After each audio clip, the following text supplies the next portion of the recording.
ನಮಸ್ಕಾರ ಸ್ನೇಹಿತರೆ. ನಿವೃತ್ತಿ ಘೋಷಿಸಿದ 48 ಗಂಟೆಗಳಲ್ಲೇ ಯು ಟರ್ನ್ ತೆಗೆದುಕೊಂಡರು ಶಿಖರ್ ಧವನ್.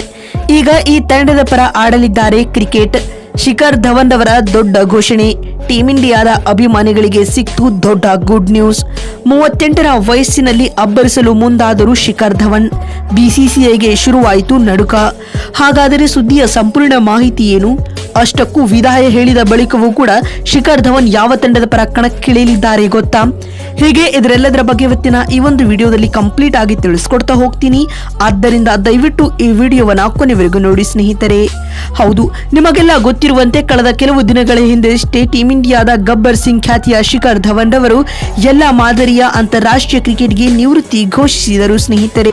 ಆದ್ಯಾಗೂ ಅವರು IPL ನಲ್ಲಿ ಕಾಣಿಸಿಕೊಳ್ಳಲಿದ್ದಾರೆ ಎನ್ನಲಾಗಿತ್ತು. ಇದೀಗ ಇಂಡಿಯನ್ ಪ್ರೀಮಿಯರ್ ಲೀಗ್ ಕೂಡ ಶಿಖರ್ ಧವನ್ ವಿದಾಯ ಹೇಳಿರುವುದು ಖಚಿತವಾಗಿದೆ ಸ್ನೇಹಿತರೆ. ಮತ್ತು ಇದೀಗ ನಿವೃತ್ತಿ ಘೋಷಿಸಿದ ಕೆಲವೇ ದಿನಗಳಲ್ಲಿ ದೊಡ್ಡ ಯು ಟರ್ನ್ ತೆಗೆದುಕೊಂಡಿರುವ ಶಿಖರ್ ಧವನ್ ಅವರು ಮತ್ತೆ ಮೈದಾನಕ್ಕೆ ಕಣಕ್ಕಿಳಿಯಲು ನಿರ್ಧರಿಸಿದ್ದಾರೆ ಸ್ನೇಹಿತರೆ. ಅಂತಾರಾಷ್ಟ್ರೀಯ ಕ್ರಿಕೆಟ್ಗೆ ನಿವೃತ್ತಿ ಘೋಷಿಸಿರುವ ಶಿಖರ್ ಧವನ್ ಅವರು ಮುಂಬರುವ ಲೆಜೆಂಡ್ಸ್ ಲೀಗ್ ಕ್ರಿಕೆಟ್ ಟೂರ್ನಿಯನ್ನ ಆಡಲಿದ್ದಾರೆ.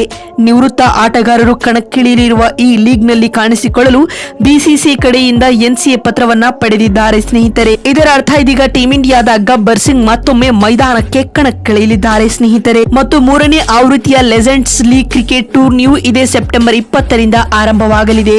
ಹೀಗಾಗಿ ಈ ಲೀಗ್ ನ ಹರಾಜು ಪ್ರಕ್ರಿಯೆಯನ್ನ ಆಗಸ್ಟ್ 29ರಂದು ಅಂದರೆ ಮೊನ್ನೆ ನಡೆಸಲಾಯಿತು ಸ್ನೇಹಿತರೆ. ನವದೆಹಲಿಯಲ್ಲಿ ನಡೆದ ಈ ಹರಾಜಿನಲ್ಲಿ ಒಟ್ಟು 6 ತಂಡಗಳು ತಮಗೆ ಬೇಕಾದ ಆಟಗಾರರನ್ನ ಖರೀದಿಸುವಲ್ಲಿ ಯಶಸ್ವಿಯಾಗಿದ್ದಾವೆ. ಮತ್ತು ಈ ಬಾರಿಯ ಹರಾಜಿನಲ್ಲಿ ಶಿಖರ್ ಧವನ್ ಅವರು ಗುಜರಾತ್ ತಂಡಕ್ಕೆ ಸೇರ್ಪಡೆಗೊಂಡಿದ್ದಾರೆ ಸ್ನೇಹಿತರೆ. ಇದರೊಂದಿಗೆ ಮತ್ತೊಮ್ಮೆ ಇದೀಗ ಮೈದಾನಕ್ಕೆ ಕಣಕ್ಕಿಳಿಯಲು ಗಬ್ಬರ್ ಸಿಂಗ್ ಕಾದು ಕುಳಿತಿದ್ದಾರೆ.